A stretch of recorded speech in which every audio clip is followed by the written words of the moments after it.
The Western Front was more than a killing field. It was an accelerated laboratory where medical innovation happened not in sterile university halls, but in muddy dugouts lit by candlelight, where the screams of the wounded competed with the thunder of artillery. Every advance in battlefield medicine was written in blood, tested under the worst conditions imaginable, and refined through desperate necessity.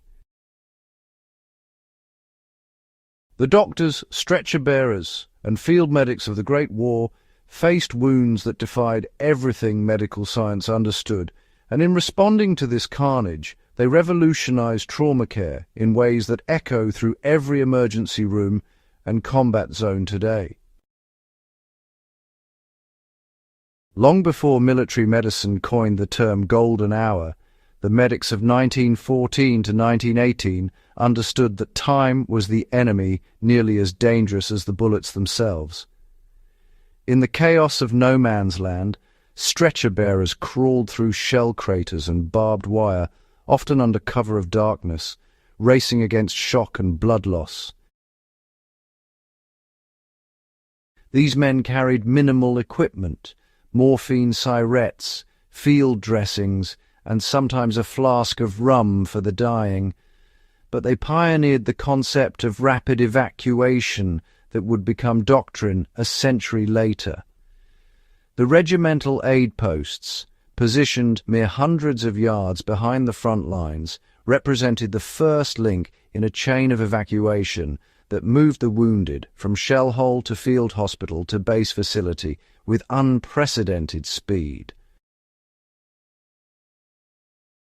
This system, born of brutal necessity, established the template for modern trauma systems where every minute counts. Hemorrhage was the silent killer stalking every trench. Without modern tourniquets or hemostatic agents, field medics improvised with rifle slings, leather belts, and even tent pegs twisted into makeshift tourniquets.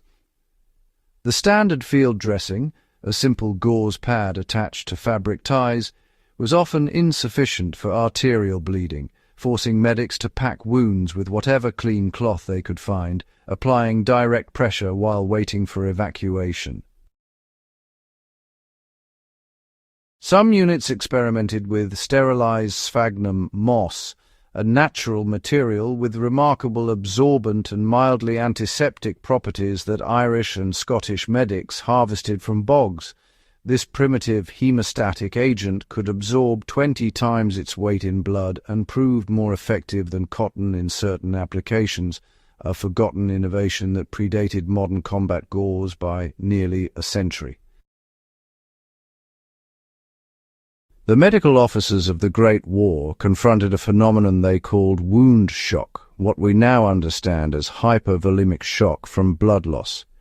In the field hospitals behind the lines, doctors learned that aggressive warming, immediate fluid replacement, and rest before surgery dramatically improved survival rates. They created heated dugouts specifically for shock treatment, wrapped patients in heated blankets salvaged from destroyed buildings, and administered saline solutions, though blood transfusion remained primitive and dangerous. Captain Oswald Robertson of the United States Army Medical Corps established the first blood depot on the Western Front in 1917, storing citrated blood in ice-filled containers and proving that transfusion could save men who would otherwise die from exsanguination. This was revolutionary medicine happening in candle-lit cellars while shells crashed overhead. Infection was pretty much inevitable when wounds were contaminated with soil laden with decades of agricultural fertilizer and, well, the decomposed remains of men and horses. The tetanus spores lurking in Flanders mud turned even minor wounds into death sentences until systematic tetanus antitoxin administration became standard practice. Doctors like Alexander Fleming, serving in field hospitals, observed that antiseptics often damaged tissue more than they helped, and noted that deep wounds actually fared better with saline irrigation and debridement than with harsh chemicals. Fleming's observations in those blood-soaked dressing stations would eventually lead to his discovery of penicillin, but during the war itself, medics relied on the Karel-Dakin method, continuous irrigation of wounds with sodium hypochlorite solution through rubber tubes, a painstaking technique that reduced infection rates when properly applied. The antiseptic-soaked dressings and the rigid protocols for wound cleaning established practices that, honestly, remain fundamental to combat medicine even today.